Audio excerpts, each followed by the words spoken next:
सबैमा कोनिचिवा नमस्कार। आज फेरि म तपाईहरुमा एउटा नयाँ भिडियो लिएर आएको छु। आजको भिडियोमा चाहिँ मैले तपाईहरुलाई मिन्ना नो निहोंगोको लेसन भन्दा बाहिरको मिनिङहरु लिएर आएको छु है। मैले तपाईहरुलाई है अब जो मेरो YouTube च्यानलमा तपाईहरु लेसन वाइज पढ्दै आउँदै हुनुहुन्छ उहाँहरुलाई त मैले अब मिन्ना नो निहोंगोको अब रेन्स्यु जुन प्र्याक्टिस त्यहाँदेखि मिनिङहरु पढाउँदै आइरहेको छु र मैले यसरी बीचबीचमा चाहिँ कहिलेकाहीँ तपाईहरुलाई एउटा डेली लाइफमा एकदम जानिराख्नु पर्ने मिनिङहरु पनि यसरी मैले गर्दै आइरहेको छु है। तपाईले पछाडी देख्न पनि सक्नुहुन्छ आज मैले तपाईलाई के पढाउन जाँदै छु भनेर है। मलाई विश्वास छ है तपाईहरुलाई यो मिनिङहरु यसरी मैले बीचबीचमा सिकाएको जुन मिन्ना नो निहोंगो भन्दा बाहिरको मिनिङहरु तपाईहरुको लागि एकदम युजफुल भइरहेको छ भन्ने मैले विश्वास पनि लिएको छु है। आजको यो भिडियो पनि खासै लामो हुँदैन है, खासै धेरै पनि छैन।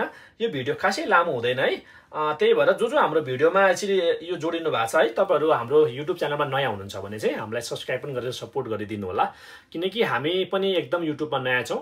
हामी कन्सल्टेन्सी थ्रु चाहिँ 2015 सालबाट नै हामीले कन्सल्टेन्सीमा क्लासहरु गराउने हामीले पढाउने गरिराखेका छौं। तर अब कन्सल्टेन्सीमा मात्र सीमित नराखेर युट्युब पनि सुरु गरौँ भनेर हामीले लास्ट मन्थ होला सायद 1 महिना जति हुन लाग्यो हामीले नयाँ युट्युब च्यानल पनि सुरु गरेका छौं। त्यो युट्युब च्यानलबाट पनि तपाईले निहोंगो पढ्न सक्नुहुन्छ।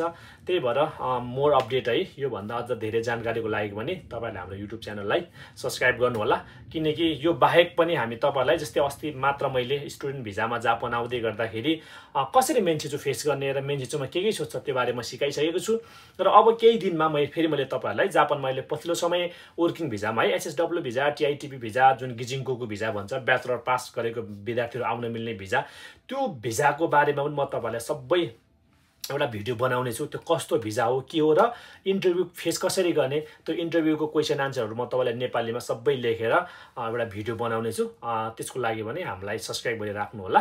आज भने म ढिलो नगरी है आजको म तपाईलाई यो छोटो मिनिङ पढाउँछु, त्यहाँदेखि बाँकी कुरा फेरि एकछिनमा म तपाईलाई गर्छु है।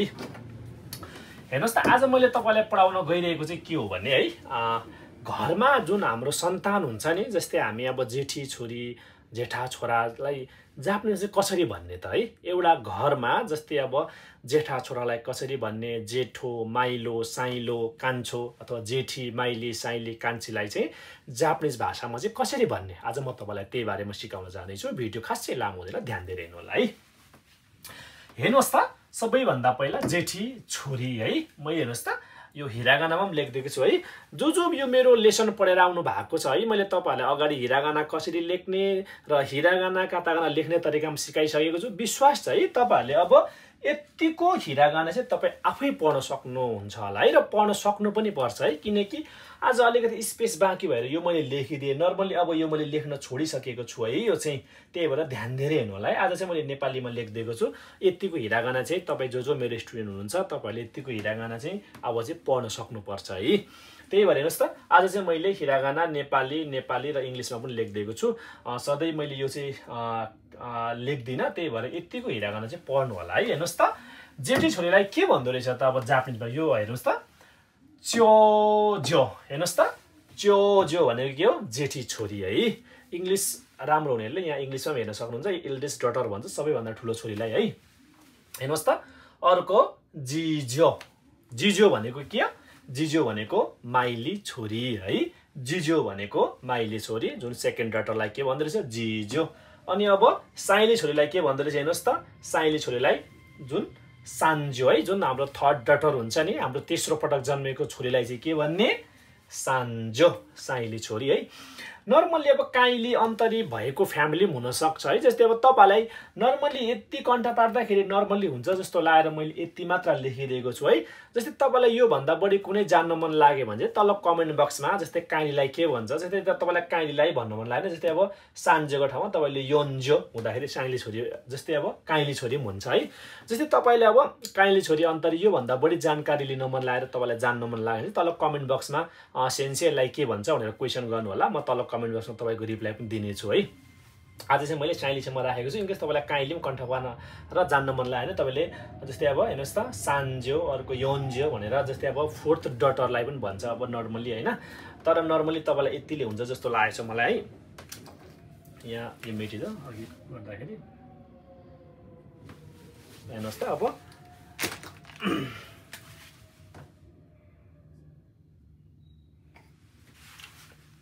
हेर्नुस् त अब फेरि हेर्नु त एकचोटि सर है। चोज्यो जेठी छोरी, जिज्यो माइली छोरी, सान्ज्यो साइली छोरी, अनि सुए मुसुमे भनेको चाहिँ कान्छी छोरी है, यंगेस्ट डटर, सबैभन्दा सानो कान्छी छोरी भन्छ नि है, सबैको प्यारी कान्छी छोरीलाई चाहिँ के भन्ने, कान्छी छोरीलाई चाहिँ सुए मुसुमे भन्ने है, कान्छी छोरीलाई के भन्दो रहेछ, सुए मुसुमे भनेर भन्ने है। अनि अर्को यतापट्टि हेर्नुहोस् है, अब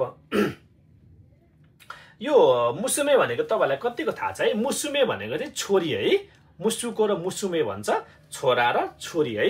मैले तपाईलाई यो भन्दा अगाडि यो पढाइसके जस्तो लाग्छ है, एकचोटी गएर भिडियो हेर्नु होला। इनकेस बाँकी छ भने फेरि म तपाईलाई जस्तै अब फ्यामिली भित्र पनि जस्तै अब ज्वाइँलाई के भन्ने, छोरालाई के भन्ने, छोरीलाई के भन्ने, माइजूलाई के भन्ने, त्यो साइनो बारेमा मैले तपाईलाई भिडियो हालिसकेको छु जस्तो लागेको छ, एकचोटी हेर्नु होला। छैन भने म आफू पनि चेक गरेर फेरि म हाल्ने छु। हेर्नुहोस् त, यो सुए मुसुमे भनेको चाहिँ यो मुसुमेको चाहिँ मिनिङ पनि छ है, यो भनेको चाहिँ छोरी है, डटर, मुसुमे भनेको चाहिँ डटर, यसमा सुए थप्दिनु होला, त्यो गर्ने बित्तिकै के भयो, कान्छी छोरी हुन्छ है। मैले तपाईलाई आज चाहिँ यो खान्जी पनि लेख्दिने विचार गरेको थिएँ है, तर मैले खान्जी तपाईलाई जसले खान्जी इचिनी सान्सी गोरुकोहरूको खान्जी कण्ठ पाउनु भएको छ, उहाँलाई एकदम खान्जी हेर्दा झन् सजिलो लाग्छ। तर मैले तपाईहरुलाई अब वान लेसनको पनि खान्जीहरु नसिकाएको हुनाले खासै खान्जी चाहिँ अहिले नलेखेको कि भनेर मैले लेखिन, हुन त तपाईले लेख्दाखेरि बिस्तारै सिक्दै पनि जानुहुन्थ्यो होला। ठिक छ, म नेक्स्ट टाइमबाट खान्जी पनि लेखिदिन्छु है। अब हेर्नुहोस् त, म फेरि कन्टिन्यू गरेँ। अर्को त्यहाँदेखि पालो आयो जेठो छोरोको है, जेठो छोरोलाई जापानिजमा के भन्दो रहेछ, च्योनान, जेठा छोरालाई के भन्ने, च्योनान है, जुन इल्डेस्ट सन, जुन जेठो छोरोलाई के भन्ने, च्योनान है। अनि अर्को अब माइलो छोरोलाई के भन्ने, जिनान, माइलो छोरोलाई के भन्ने, जिनान है, जुन सेकेन्ड सन, जुन दोस्रो चोटि जन्मिएको माइलो छोरोलाई के भन्ने, जिनान भन्ने है। अनि साइलो छोरोलाई के भन्ने हेर्नुहोस् त, सान्नान है, साइलो छोरो जुन थर्ड हाम्रो जुन सन हुन्छ, साइलो छोरोलाई के भन्ने, सान्नान भन्ने है। अनि अर्को घरको सबैभन्दा प्यारो है, एउटा नेपालीमा भनाइ प्यारो कान्छो छोरो भन्छ है, कान्छो छोरोलाई के भन्ने, सुएकको, हुन त म पनि कान्छै छोरो है, कतिको प्यारो हुन त प्यारै छु जस्तो लाग्छ है। सुएकको है, सुएकको भनेको कान्छो छोरो है, घरको सबैभन्दा सानोलाई के भन्छ, सुएकको भन्छ है। अनि यो दुईटा चाहिँ मैले हेर्नुहोस् त, यो तीनटा चाहिँ किन राखिदिएको छु भने, जस्तै र्योसिन है, र्योसिन भनेको चाहिँ अभिभावक है, बुवा आमा, जुन प्यारेन्ट्स भन्छ नि इङ्ग्लिसमा, त्यसलाई चाहिँ र्योसिन भन्छ है जापानिज। जस्तै अब र्योसिन भन्ने बित्तिकै चाहिँ तपाईँले के बुझ्नुहोस् भने, बुबा र आमा भनेको बुझ्नुहोस् है, र्योसिन भनेको चाहिँ बुबा र आमा भनेर बुझ्नुहोस् है। अनि अर्को चिची ओया र लास्टमा हाहा ओया हुन्छ, हेर्नुहोस् त, चिची ओया र हाहा ओया हुन्छ। अनि यो चिची र हाहा भनेको तपाईँलाई थाहा भइसकेको छ है, चिची भनेको बुवा, हाहा भनेको आमा, जुन नर्मली तपाईँले अब वातासिनो भन्दाखेरि नर्मली चिची भन्नुहुन्छ नि, वातासिनो चिची, वातासिनो हाहा। तर अब नर्मल्ली कसैले अब ऱ्यान्डम अब क्वेसन गर्दाखेरि, क्वेसन सोद्धाखेरि चाहिँ ओतोसान, ओखासान, तर तपाईहरुले अब ओतोसान, ओखासान नर्मल्ली आफूले फेरि बोलाउँदाखेरि चाहिँ हाहा भनेर चाहिँ बोलाइँदैन। जस्तै तपाईले कुनै पनि अब खाकुतोकी अब लेखेको बेला हैन, अथवा तपाईले कुनैलाई जवाफ दिने बेला वातासिनो हाहा भने पनि नर्मली तपाईले फ्यामिली भित्र जस्तै अब बाबालाई बोलाउनु पर्यो भने चाहिँ जापानिजहरुले ओतोसान ओखासानै भन्छ है। र नर्मली क्वेसन सोध्दा पनि ओतोसान नो नामाए वा नान देसु का, ओखासान नो नामाए वा नान देसु का भनेर नर्मली क्वेसन सोधिराखेको हुन्छ नि है, अथवा ओतोसान नो नामाए वा नान देसु का, ओखासान नो नामाए वा नान देसु का। अनि त्यो बेला हामीले वातासिनो हाहा नो नामाए वा देश, वातासिनो चिचिनो नामाए वा डेस डेस देश भनेर जवाफ दिन्छौँ नि। तर नर्मल्ली आफ्नो बुवा आमासँग नर्मल्ली अब गफ गर्दाखेरि बोलाउँदा चाहिँ नर्मल्ली जस्तै अब त्यहाँ मेरो बाबा छ भने मैले बोलाउँदा चाहिँ चिची भनेर बोलाउँदिनँ है, ओतोसान नै भनेर बोलाउँछु ल। नर्मल्ली मैले कन्भर्सेसन गर्दाखेरि चाहिँ त्यही हो। हेर्नुहोस् त, त्यही चिची भनेको बुबा अनि हाहा भनेको आमा, त्यही हेर्नुहोस् त, चिची ओया र हाहा ओया भन्छ, यो भनेको बुबा र आमा भनेको हो। त्यही भएर यति चाहिँ तपाईँले जानिराख्नु होला। फेरि मैले तपाईँलाई एकचोटि सर्रै भने, हेर्नुहोस् त, च्योज्यो भनेको हेर्नुहोस् त जेठी छोरी है, इल्डेस्ट डटर। अर्को जिज्यो, जिज्यो भनेको माइली छोरी, सेकेन्ड डटर है। अर्को सान्ज्यो, सान्ज्यो भनेको साइली छोरी, थर्ड डटर है। अर्को सुए मुसुमे भनेको कान्छी छोरी, यंगेस्ट डटर, घरको सबैभन्दा सानो है। अनि च्योनान भनेको है जेठो छोरो है, इल्डेस्ट सन है, सबैभन्दा ठुलो छोरालाई के भन्छ, च्योनान। अनि सेकेन्डमा जन्मेको माइलो छोरालाई के भन्ने, जिनान भनेको माइलो छोरो है, सेकेन्ड सन है।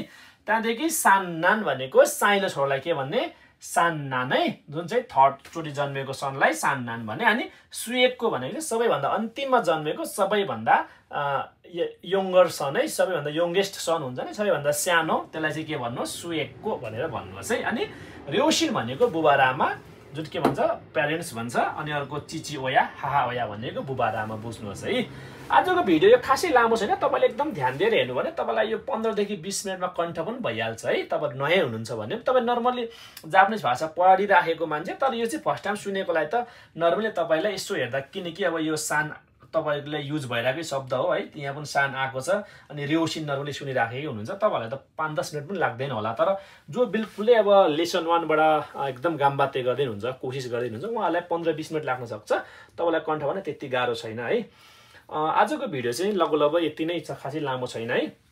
मैले अघि पनि भनिराखेको थिएँ, तपाईँहरू हाम्रो च्यानलमा नयाँ हुनुहुन्छ भने हामीलाई सब्सक्राइब गरेर सपोर्ट गरिदिनु होला। किनकि मैले अघिकै कुरा जोडेँ, मैले सुरुमा भन्दै थिएँ हामी पनि इभन म पनि है जापानमै रहेको हुनाले जापानको बारेमा तपाईँहरूलाई विभिन्न जानकारीहरू, जस्तै अब स्टुडेन्ट भिजामा आउँदाखेरि जापानमा चुनौतीहरू के छ, अवसरहरू के छ, अनि वर्किङ भिजामा आउँदै गर्दाखेरि के कुरामा ध्यान दिने, र वर्किङ भिजामा आउँदाखेरिको जुन इन्टरभ्यूको क्वेसनहरू त्यो कसरी कण्ठ पार्ने, र जापानिजमा स्टार्टिङमा भाषा कसरी बोल्न सुरु गर्ने, र खान्जी लेख्दाखेरि के कुरामा ध्यान दिने, जुन हिरागाना र कातागानाको स्ट्रोक त मैले तपाईँलाई सिकाइसकेको छु है। त कसरी लेख्ने, त्यसको आफ्नै स्ट्रोक हुन्छ, त्यो स्ट्रोक अनुसार लेख्नुभयो भने तपाईँलाई अक्षर पनि राम्रो हुन्छ र तपाईँलाई एकदम छिटो बिर्सिँदैन है।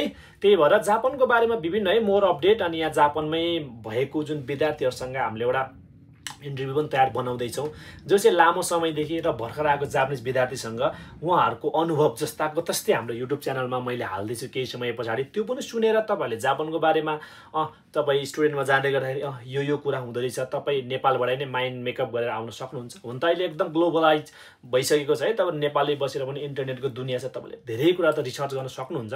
तर पनि अब इन्टरनेटको सूचना एकुरेट नभएर तपाईँ यहाँ जसले जापान भोग्नु भएको छ, जुन त्यो जापान भोगेर तपाईँलाई मैले प्रत्यक्ष युट्युब च्यानलमा राख्नेछु। हाम्रो च्यानलमा जो नयाँ हुनुहुन्छ सबैले सब्सक्राइब गरेर सपोर्ट गरिदिनु होला, र जो पुरानो सब्सक्राइब गरिसक्नु भएको छ तपाईँलाई धेरै धेरै धन्यवाद। दोमो अरिगातो गोजाइमास्ता। फेरि अर्को भिडियोमा भेट्ने बाचासहित आजलाई भने तपाईँहरूमा बिदा लिन्छु। हस्त बाई बाई, सायोनारा।